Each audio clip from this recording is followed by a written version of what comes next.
Shadow of the Erdtree introduced many new weapon classes. The one I'd like to go over today is the Backhand Blade weapon class, specifically the Backhand Blade. It comes as a paired weapon, which means that by two-handing the weapon, you'll pull out a second Backhand Blade, which has a really nice moveset. They hit simultaneously, which is nice for proccing the multi-hit Talismans. There are only two Ashes of War that you can put on this weapon, Blind Spot and Swift Slash. I recently did a playthrough with each Ash of War. You can find the link to the VODs in the description. I prefer the Blind Spot Ash of War, as you can see here against Placidusax. What I like to do when there's big openings is go with the light attack combo. This is going to proc the multi-hit Talismans just like I said earlier, and then go in with Blind Spot. In the opening that the Dragon Lord just gave us, we hit over 6k damage. Another nice thing about this weapon is that it's level plus 25. You're going to be getting an S scaling in dexterity. By going with a non-elemental infusion, we're going to be able to apply different weapon buffs. In this fight, you can see that we're using Blood Flame Blade, but in later fights, you're going to see that we also applied various greases. This is going to turn an already powerful build into a very versatile build. Let me give a shout out to my fellow Discord community member who goes by the handle of Carrion Alchemist here on YouTube. He actually introduced me to this build, and while we were live, as I was streaming the playthrough, we made a few tweaks to it. Now let's talk about Blind Spot.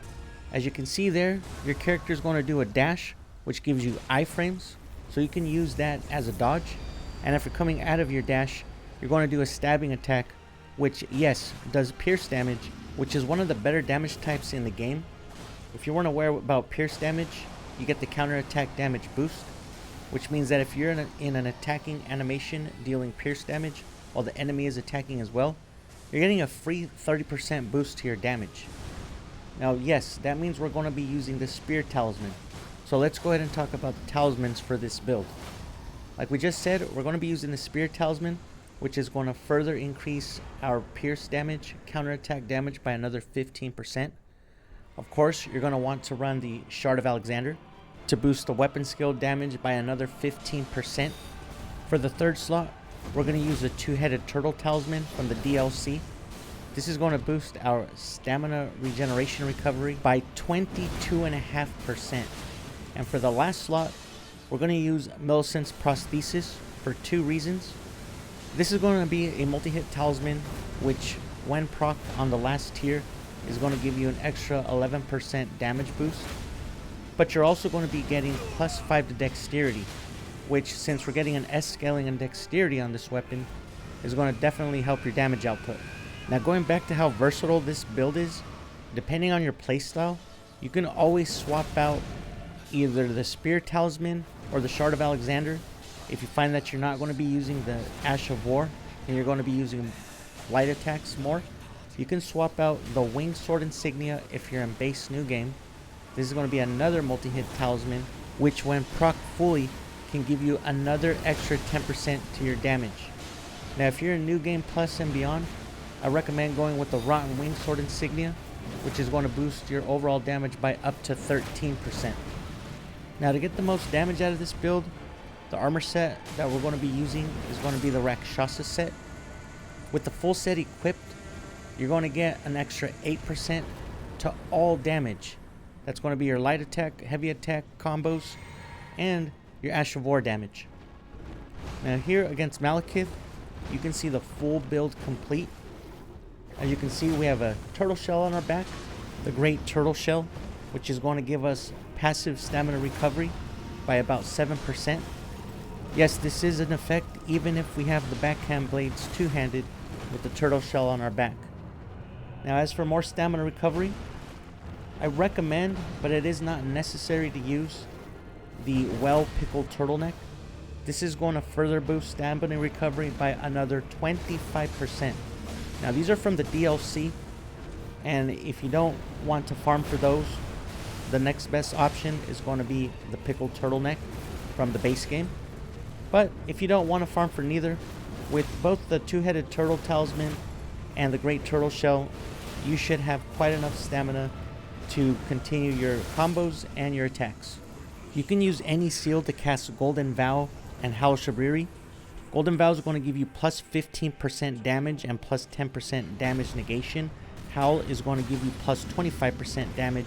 However, you're going to be taking an extra 30% damage by using it. If you're not comfortable with Howl Shabiri, you can also go with Flame Grant Me Strength, which is going to boost all physical and fire damage by 20% and give you stamina regen. Now here in this fight against Hoaraloo, you're going to see us get a stance break.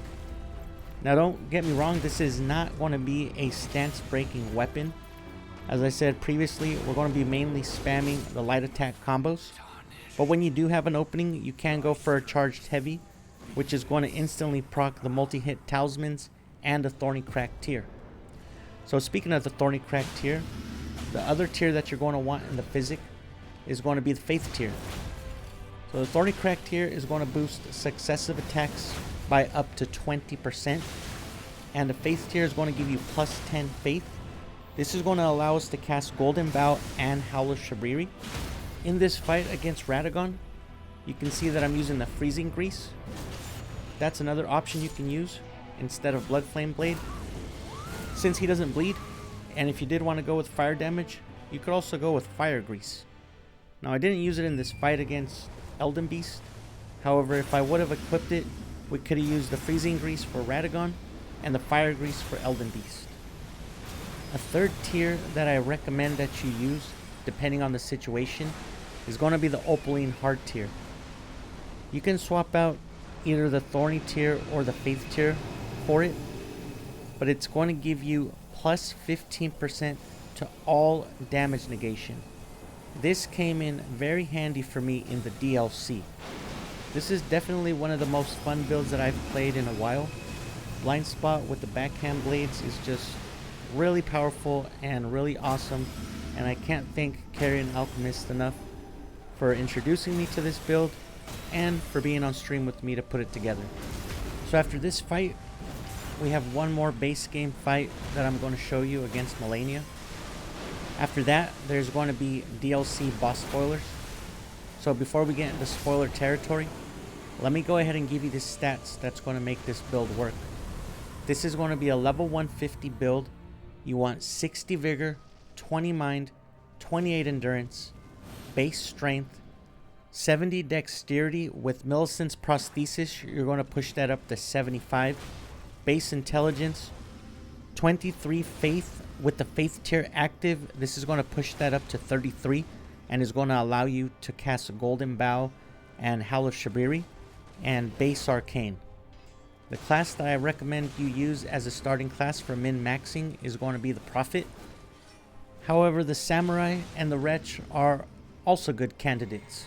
If you feel like you're going to be using Flame Grant Me Strength over Howl of Shabriri, you can take out any 2 points from anywhere and put them into Faith. That will push your Faith up to 25 and will allow you to cast Golden Bow and Flame Grant Me Strength, and will free up a Physick tier spot that you can pair with the Opaline Hard tier, or you can go with the Dexterity tier for plus 10 Dexterity. What I did when I swapped out the Faith tier for the Opaline Hard tier is, before I entered a boss fight, I would switch out a Talisman for the 2-finger heirloom for plus 5 faith. I'd put on my buffs, and then I'd switch out the 2-finger heirloom back to the Talisman that we had swapped out. I did a full base game playthrough with Swift Slash also, and the reason I don't like it or find it viable is that it's way too inconsistent.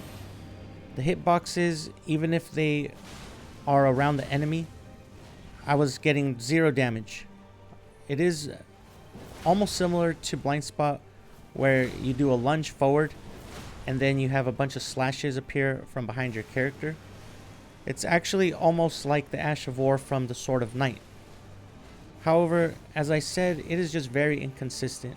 I was getting a very hard time for the slashes to even register damage on most of the enemies that I was using it against. So if you're going to go with the Backhand blades, definitely go with Blind Spot, and definitely go with this setup, and you're going to have a blast. Now that's going to be it for the commentary.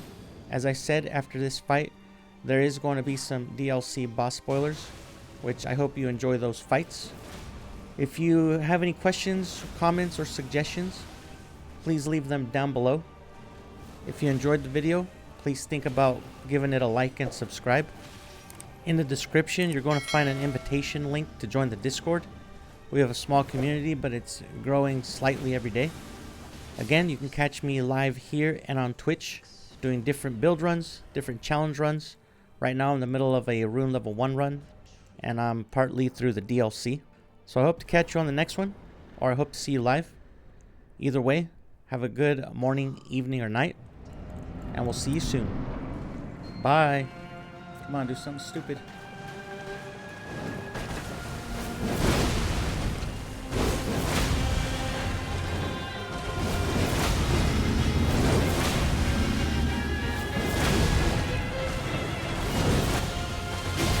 Haha, you bitch.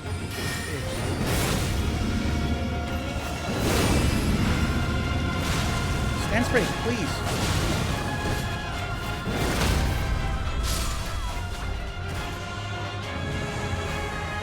And that is what you call a good old-fashioned G-fucking-G. Wrong one.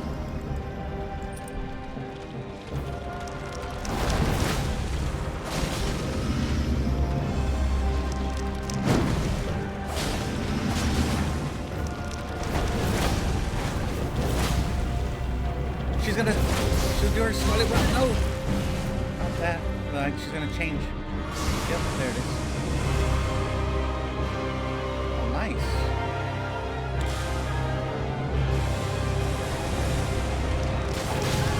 Oh, fuck, that was a lot of fun.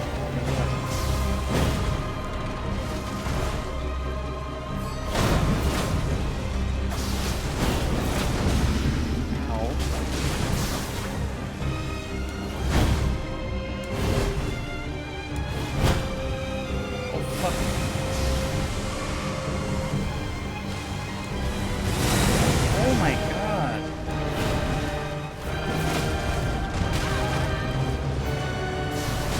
Wait, no, don't kill me. I'm gonna spam that.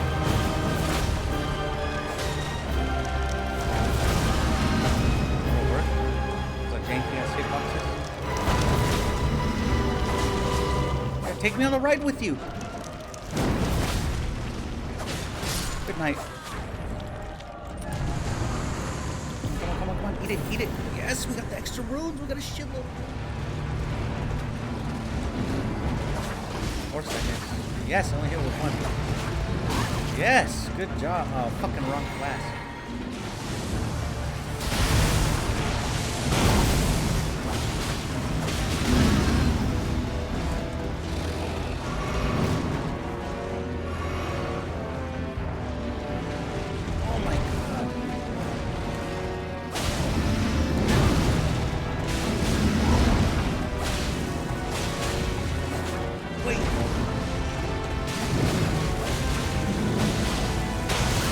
I ran out of stamina. Where was my 28 endurance right here? Alright, fuck it. I mean, I kind of did, but...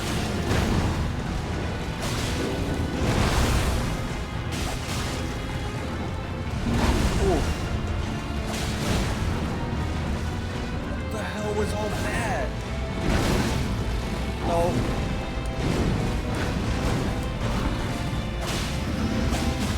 He's gonna kick? No, he didn't kick. Oh, don't do the charge. Don't do the kick. Don't do the charge either, please.